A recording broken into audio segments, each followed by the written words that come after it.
What was interesting about Python was that it gave me my chance to direct, finally, a film. It's what I always wanted to do.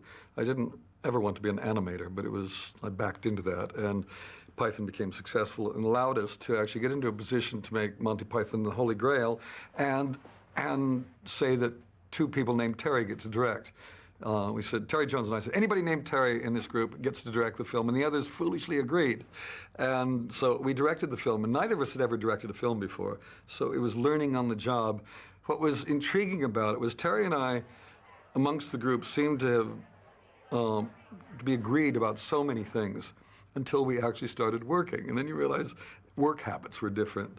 And I think I was suffering from the problem of having been animating pieces of paper for so many years. My social skills were diminished. And working with the others in the group, I found painfully difficult at times because it was their sketches, I was trying to put them on film, and they weren't cooperating, and I felt, this is wrong. And so I would often go off in a huff and walk away, and Terry would continue. The way we actually finally resolved our differences was that Terry worked with the group, and I stayed back with the camera and controlled the look of the thing while he dealt with the difficult-to-direct pythons.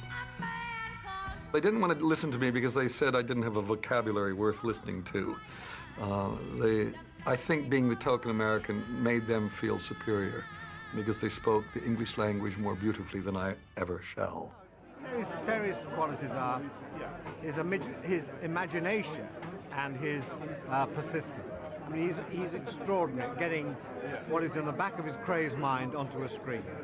I think we've constantly been saved from mediocrity by having low budgets to work with, and that was the case with Holy Grail because Terry and I wanted to make a proper film, like proper film directors get to make, with real horses and knights on them.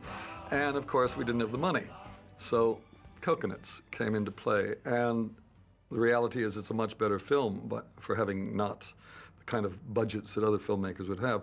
The interesting thing with low budgets is you have to be very clever. You've got to solve problems all the time. It isn't just like having a script, having worked it out in advance and going and shooting it as a mechanical process.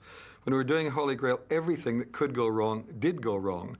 And we were thrown out of all the castles we had chosen for locations about a week and a half before we started shooting because the National Trust had decided that we, these comedians, would not respect the dignity of the fabric of the buildings.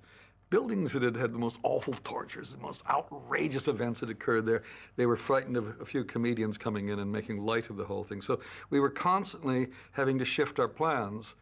And again, the film benefited because the finale of the film, when the army comes rushing in and Arthur and Bedivere leave this castle that's out in the middle of this loch, that wasn't the original idea. Them walking through that water wasn't in the script. It was just, it was the only castle we could get. It was privately owned, and we were able to find the owner, and they flew up and let us in the day we needed to shoot.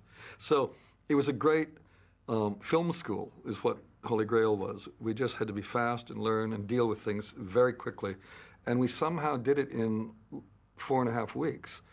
And I don't know how we did it. I mean, I couldn't do that now. We were different people then. We were young, we were foolish, we were naive, and we had a lot of energy, and now we're just old and